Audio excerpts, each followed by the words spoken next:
अब हम लोग आते हैं कैलेंडर के टाइप नंबर 3 पर। टाइप नंबर 3 के अंदर हम क्या करेंगे, 1 जनवरी सन 1 को आधार मानकर किसी भी तारीख का दिन ज्ञात करना। ध्यान रखना, आपका जो ये कैलेंडर है, जो जूलियस सीजर द्वारा निर्मित था, जिसे पॉप ग्रेडनी ने एकदम साइंटिफिक कैलेंडर बना दिया, ये इतना साइंटिफिक है कि आप किसी भी तारीख का दिन पूछेंगे, उस तारीख का दिन इससे निकाला जा सकता है। और जो हम लोगों ने कॉन्सेप्ट पढ़ा था, 400 वर्षों में कितने अतिरिक्त दिन, 0। ठीक, 100 वर्षों में 5, 200 वर्षों में 3 और 300 वर्षों में 1। एक उसको आधार मानकर मैं निकाल सकता हूं, और दूसरा एक ट्रिकी सूत्र के माध्यम से। तो पहले हम फर्स्ट मेथड से निकालेंगे किसी भी तारीख का दिन। और याद रखिएगा, मैंने आपको ये बताया था, ये सारे सवाल लगते हैं अतिरिक्त दिनों की मदद से। अतिरिक्त दिनों की मदद से ये सवाल लगेंगे। और अतिरिक्त दिन निकालने का तरीका मैंने आपको बताया था। आप अतिरिक्त दिन निकालने के लिए 7 से भाग देंगे, जो शेष बचेगा वही अतिरिक्त दिन कहलाएगा। और अतिरिक्त दिनों की संख्या कभी भी 6 से ज्यादा नहीं हो सकती। अगर 6 से ज्यादा दिखाई दे, तुरंत उसके 7 से भाग दीजिए। अगर एक अतिरिक्त दिन बचे तो वो सोमवार को रिप्रेजेंट करेगा, 2 मंगल, 3 बुध, 4 बृहस्पति और 5 शुक्रवार, 6 शनिवार। और अगर कुछ न बचे, पूर्णतः कट जाए, माने 0 रिमाइंडर बचे, तो वो रविवार को बताएगा। तो हम लोग स्टार्ट करते हैं। कोई भी एक तारीख ले लेते हैं और उस तारीख का दिन निकालेंगे हम लोग। तो सबसे पहला हमारा सवाल बनता है, मान लें क्वेश्चन लेते हैं, 1 जनवरी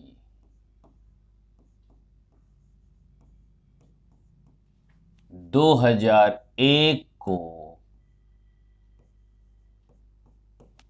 कौन सा दिन था।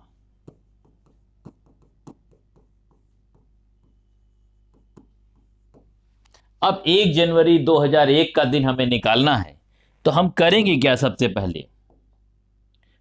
पहले ये काम करना पड़ेगा कि हम क्या करेंगे, 1 जनवरी 1 से लेकर जितने कंप्लीटेड ईयर होंगे उनके अतिरिक्त दिन निकालेंगे। ध्यान रखना, कंप्लीटेड ईयर की बात कर रहा हूं।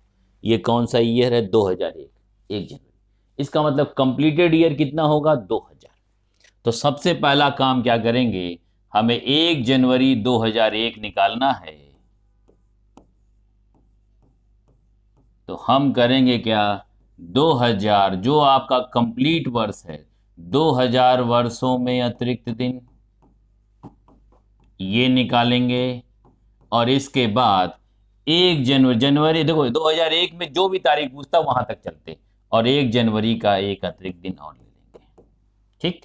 तो 2000 वर्षों में अतिरिक्त दिन निकालने का एकदम सिंपल तरीका, सबसे पहला काम क्या किया करो, 400 का हमें पता है अतिरिक्त दिन 0 होता है, तो 400 के गुणज वाले वर्षों का भी अतिरिक्त दिन 0 होगा। तो 2000 का मतलब है ये 400 गुणे 5 अर्थात 2000 हो गया। और 2000 में अतिरिक्त दिन होंगे 0, और 1 जनवरी का अतिरिक्त दिन 1। तो कुल अतिरिक्त दिन हमारे पास हो गए, देखो, कंप्लीटेड ईयर का निकालेंगे, और इसके बाद जो तारीख पूछेगा वहां तक का निकालेंगे। मान लो ये 5 जनवरी होती तो जनवरी में 5 दिन लेते। मान लो ये 9 जनवरी होती तो 7 एकम 7, 2 अतिरिक्त दिन बचता। ठीक। तो यहां पर कुल हुआ 0 + 1 माने 1 अतिरिक्त दिन। और आप जानते हैं, एक अतिरिक्त दिन किसको बताता है, सोमवार को। इसका मतलब 1 जनवरी 2001 को क्या था, सोमवार था। आप चाहें तो इसे गूगल पे देख भी सकते हैं। ठीक, एकदम एक्यूरेट निकलता है। दूसरे सवाल पे हम लोग आते हैं। अब दूसरा सवाल पे हम लोग आएंगे, तो एक ऐसा ईयर लेते हैं जिसमें थोड़ा सा और लंबा इसको निकालना पड़े। जैसे हम मान लीजिए ले लेते हैं 1 जनवरी, यहां 2001 की जगह हम लोग ले लेते हैं 2000। 1 जनवरी यहां हम लोग ले लेते हैं 2000। अब 1 जनवरी 2000 को कौन सा दिन होगा, ये हमें निकालना है। ये बताओ, 1 जनवरी अगर 2000 ले रहे हैं, तो सबसे पहला ये बताइए कि कुल कितने वर्ष कंप्लीट हुए। तो इसमें आप देखिए 2000 की 1 जनवरी पे हैं, इसका मतलब कंप्लीटेड ईयर हुए 1999। ठीक। अब 1999 को हम करेंगे क्या, इसको शताब्दी वर्षों में बोलेंगे, 4 चौक को 1600, और फिर लेंगे 300 और फिर लेंगे 99। ये हो गया 1600, 300, 1999। 1600, 400 में अतिरिक्त दिन 0, 400 के गुणज में भी 0, 300 में अतिरिक्त दिन सीधे सीधे याद रखो, 100 में 5, 200 में 3 और 300 में 1। 99 वर्षों में कितने अतिरिक्त दिन होंगे, इसको पता लगाने के लिए पहले पता लगाना पड़ेगा कि 99 वर्षों में लीप वर्षों की संख्या कितनी होगी। तो हम 4 से भाग देंगे, 4 दूना 8, 4 चौक को 16। ठीक, ये जो रिमाइंडर बचेगा ही नहीं, ये बताएगा, जो कोसेंट आपका होगा ये बताएगा लीप वर्षों की संख्या। तो क्या करोगे, या तो अब दो तरीका है कि इसमें से 24 घटा लो तो साधारण वर्ष में 1 और फिर 24 वर्षों में 2, उनको अलग अलग करो, या सीधे सीधे जितने लीप वर्ष आए वो इसमें जोड़ दो। 99 में 24 जोड़ोगे 9 4 13, ठीक, और फिर 9 2 11, 11 और 1 12, 123। 123 अतिरिक्त दिन नहीं हो सकते, तुरंत इसको किससे भाग दोगे, 7 से। तो 123 को 7 से भाग दोगे, 7 एकम 7, 5 12, 7 7 49, ये आपका अतिरिक्त दिन आ गया कितना, 4।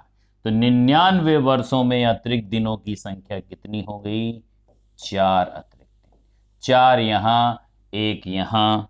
तो कुल अतिरिक्त दिनों की संख्या हमारी कितनी हो जाएगी, कुल अतिरिक्त दिन हो जाएंगे हमारे कितने, अब हम लोग कुल अतिरिक्त दिन निकालें। देखो 99 वर्षों में 4 अतिरिक्त दिन, 300 वर्षों का 1 अतिरिक्त दिन और 1 जनवरी का भी 1 अतिरिक्त दिन होगा। तो यहां पर कुल अतिरिक्त दिनों की संख्या 6 हो जाएगी, और 6 अतिरिक्त दिन किसको बताता है, शनिवार को बताता है। इसका मतलब 1 जनवरी सन 2000 को कौन सा दिन होगा, 1 जनवरी सन 2000 को आपका दिन आएगा कौन, शनिवार। इसे चाहे तो आप गूगल में चेक कर सकते हैं। अब हम लोग इसी प्रकार के सवालों को करेंगे एक ट्रिकी मेथड से।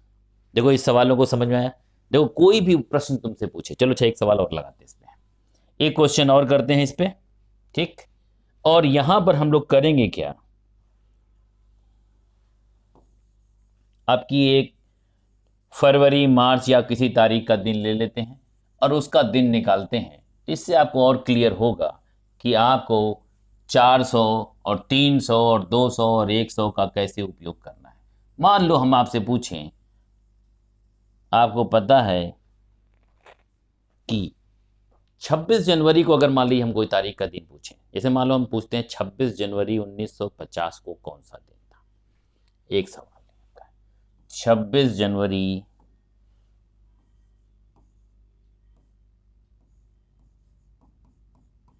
1950 को कौन सा दिन था।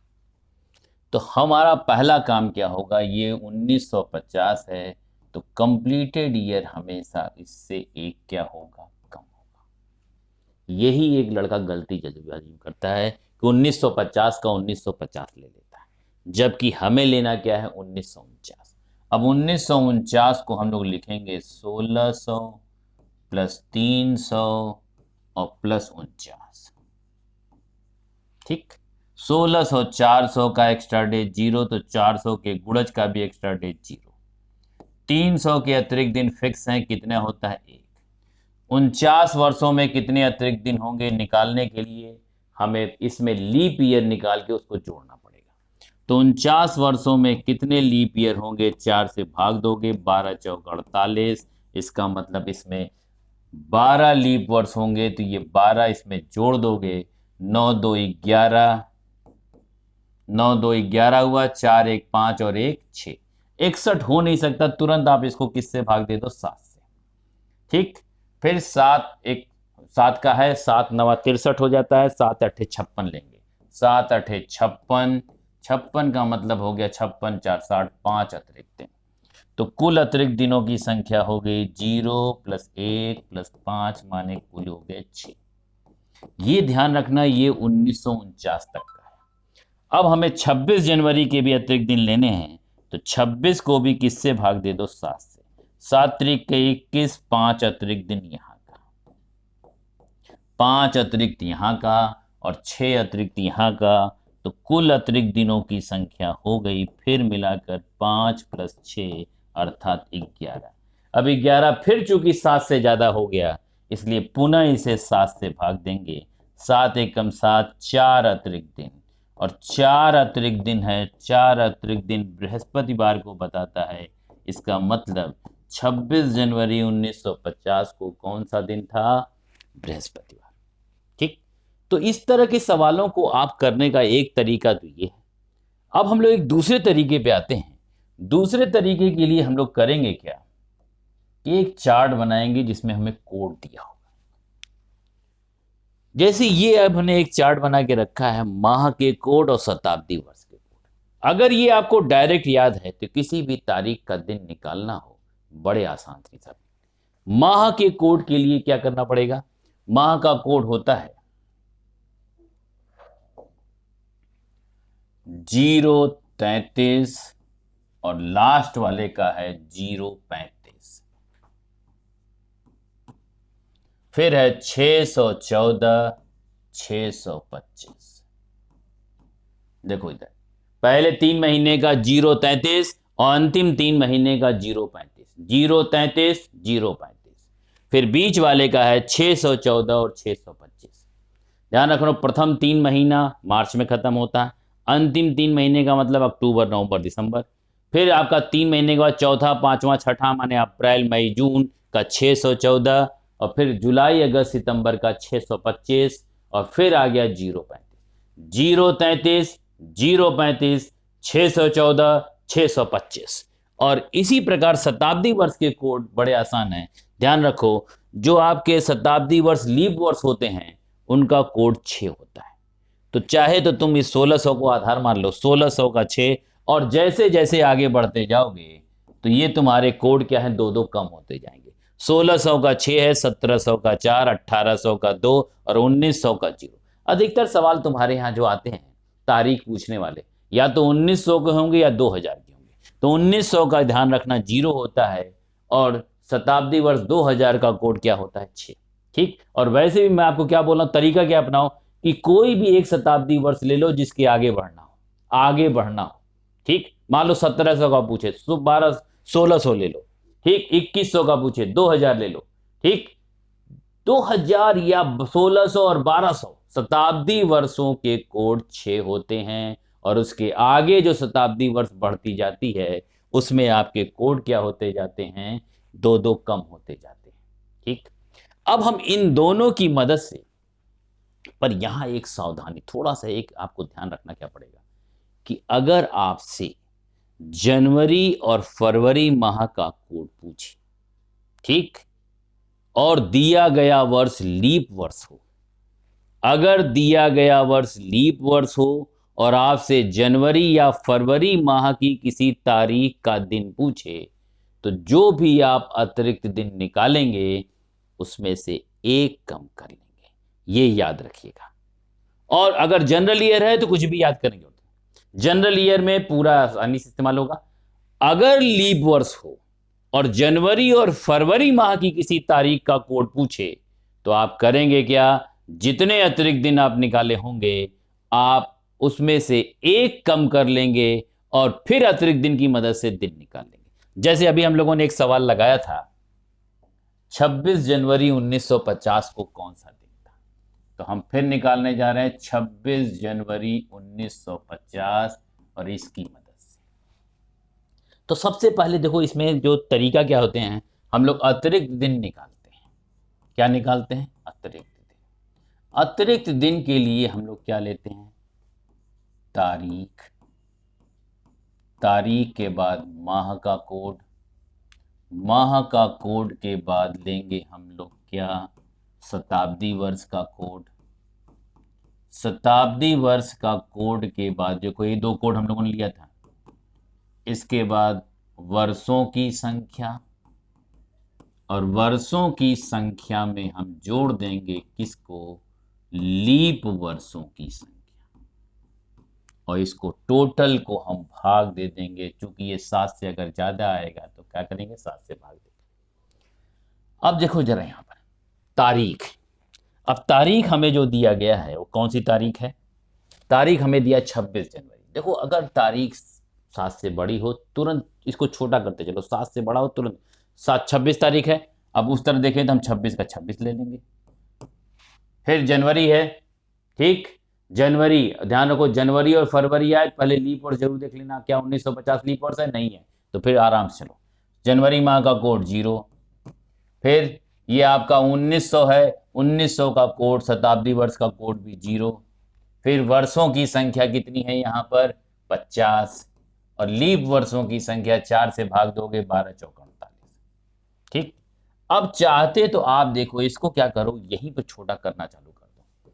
जैसे हम 7 से भाग दे दें अगर इसको, 7 त्रिक 21, 5 26, छोटा छोटा हो जाएगा। फिर 0 + 0, ये 7 सत्ते 49, 1 आ गया, 7 एकम 7, 5 12 आ गया। अब इसको जोड़ के निकालना होगा तो एक आसान काम हो जाएगा। 5 5 10 1 11/7, और 7 माने 4, और 4 का मतलब होता है बृहस्पतिवार। तो आप जानते हैं 26 जनवरी 1950 को कौन सा दिन था? बृहस्पतिवार। अब हम लोग एक सवाल ऐसा लगाते हैं जिनमें, जैसे मैंने आपसे कहा था कि अगर दिया गया वर्ष लीप वर्ष हो और आपसे जनवरी या फरवरी माह की किसी तारीख का दिन पूछे, तो आपको क्या करना पड़ेगा? जो कुल अतिरिक्त दिन निकालेंगे उसमें से एक कम करके तब जाकर आप दिन को निकालेंगे। जैसे एक सवाल मैं लेता हूं, ये 26 जनवरी मैं ले लेता हूं, बस इसको मैं क्या करता हूं, इसको 2016 कर देता हूं। 2016 इरेजर ले लेते हैं, ये वाला जाने से रहेगा। 2016 को कौन सा दिन था? 26 जनवरी 2016। अब देखो 2016 लीप वर्ष है। 2016 कैसा वर्ष है? लीप वर्ष। और लीप वर्ष में जनवरी या फरवरी माह की किसी तारीख का दिन पूछे तो मैंने आपको बोला है सावधानी बरत लीजिएगा। अब देखिए यहां पर, अब मुझे निकालना है, यहां पर तारीख हमें दिया हुआ है, कितनी तारीख है ये? 26, 26 का 26, जनवरी का कोड 0, फिर 2016 है, शताब्दी वर्ष 2000 है। 2000 का मतलब आप जानते हैं शताब्दी वर्ष जो 400 से कट जाती है उसका कोड होता है 6। फिर आपका है वर्षों की संख्या 16, लीप वर्षों की संख्या 4, और इसको हमको भाग देना है किससे? 7 से। मैं आपसे बार बार कर रहा हूं, कोई बड़ा नंबर हो, 7 त्रिक 21, 5 26, 0 का 0, 6 का 6, और 16 का 7 दूना 14, 2 16, 4/7। फिर देखो 4 2 6 6 12 12 5 17, 17/7 का मतलब हो गया 7 दूना 14, 3 अतिरिक्त दिन। अब 3 अतिरिक्त दिन में अगर आपने यहां गलती की, 3 अतिरिक्त दिन का बुधवार लिख दिया, तुरंत आपका सवाल गलत हो जाएगा। देखो ये क्या है? शताब्दी वर्ष, इसके साथ साथ ये दिया गया वर्ष क्या है? लीप वर्ष है। और लीप वर्ष में मैंने कहा था जनवरी या फरवरी माह की किसी तारीख का दिन पूछे तो कुल अतिरिक्त दिनों में से एक घटा देंगे। 3 - 1 माने 2 अतिरिक्त दिन, और 2 अतिरिक्त दिन किसको बताता है? 2 अतिरिक्त दिन मंगलवार को बताता है। इसका मतलब हुआ कि 26 जनवरी 2016 को कौन सा दिन है? मंगलवार। आप इसे गूगल पे चेक कर लीजिएगा, मंगलवार ही आएगा। इसको जरूर चेक करिएगा और मुझे बताइएगा। अगर आपको कोई दिक्कत हो तो इसको भी आप मुझे बताइएगा।